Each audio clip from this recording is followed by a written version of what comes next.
শুরুতে আমি আমাদের এই আজকের হামলায় যারা শহীদ হয়েছেন এ পর্যন্ত 3 জন শহীদ হয়েছেন। আমি শহীদদের প্রতি শ্রদ্ধা জানাচ্ছি, সৃষ্টিকর্তা আচ্ছা, তাদেরকে এটা এটা জান্নাতুল একটু ফিরদৌস। বিভ্রান্তিকর কিনা, এটা কতটুকু সত্য? আপনি এটা 3 জন হচ্ছে মারা গেছে? সময় আমি দেখলাম সময় টিভিতে এই নিউজ করছে। তো এটা আসলে কনফার্ম সাগর ভাই। আচ্ছা, আরেকটা বিষয় সেটা হচ্ছে রিজওয়ানা ম্যাম যে কথাটা বলেছিলেন যে আমাদেরকে যখন আক্রমণ করা হয় ওই সময়ে মেইন স্ট্রিম কোনো নিউজ চ্যানেল লাইভ করেনি। যদি ওই সময়ে মেইন স্ট্রিম কোনো নিউজ চ্যানেল যদি লাইভ করতো তাহলে আপনি কত হাজার ছবি পেতেন, কতভাবে যে অত্যাচার করা হয়েছে, কতভাবে যে মারা হয়েছে কল্পনা করতে পারবেন না আপনি। আমি আর একটা কথা বলতে চাই, ডক্টর সিদ্দিকুর রহমান স্যার একটা কথা বলেছেন যে যে কে রাজাকার কে রাজাকার, আমি রাজাকার আমি রাজাকার, এই স্লোগানটা দিয়েছে। আমি একজন এই স্লোগানের কথা বলেছি, আমি একজন ছাত্রলীগের নেতা ছিলাম, হল ছাত্রলীগ এবং অনুষ্ঠিত ছাত্রলীগের নেতা। তো ছাত্রলীগের আমি আপনাকে 2টা স্লোগানের কথা বলি।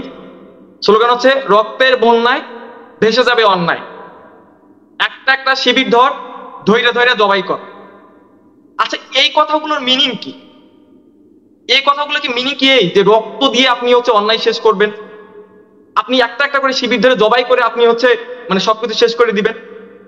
আমরা যারা সাধারণ শিক্ষার্থী, আমরা রাগে ক্ষোভে দুঃখে আমরা আসলে বলছি কে রাজাকার কে রাজাকার, আমি রাজাকার আমি রাজাকার। এটা আমাদের মনের কথা না, এটা একটা আইরনি। আমাদের মনে যত দুঃখ কষ্ট ছিল আমরা এই আইরনির মাধ্যমে প্রকাশ করেছি।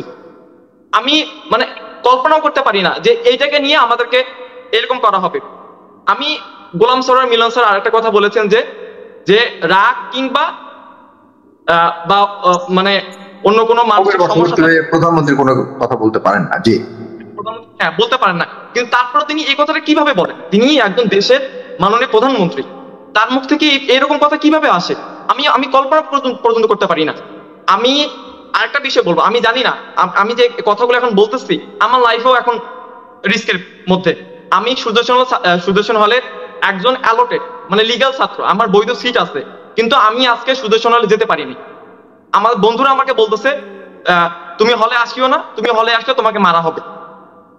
এখন ভাবেন, আমি একজন বৈধ শিক্ষার্থী হিসেবে আমি হলে যেতে পারতেছি না, মানে আমি কি করব? আমার করার কিছু নাই। মারা হবে কেন? কেন আপনাকে মারা হবে? কেন মারা হবে? আমি এই যে কথা বলতেছি, আমি এই যে ছাত্রলীগের পথ ছেড়ে দিছি, আমি এই যে কোটা আন্দোলনের সাথে আছি, এই জন্য আমাকে মারা হবে, এই জন্য আমাকে হল থেকে বের করে দেওয়া হবে। এখন আমি মানে কোথায় যাব? আপনি পুলিশের সহযোগিতা চেয়েছেন, যেহেতু সরাসরি থ্রেট দেওয়া হয়েছে, আপনি কি পুলিশের সহযোগিতা চেয়েছেন? আমি আরো একটা কথা বলতে চাই, আমরা যদি পুলিশের সহযোগিতা চাই, আজকে আমার প্রায় 400 সহযোদ্ধা, প্রায় 400-র উপরে সহযোদ্ধাকে আহত হয়েছে। আমরা জানি কে করছে কারা করছে, আমরা তো সবই বুঝতেছি যে হামলা কে করেছে।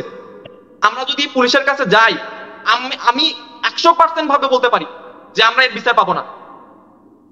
100% বলতেছি আমরা এর বিচার পাবো না। আমাদেরকে এই বিচার দেওয়া হবে না।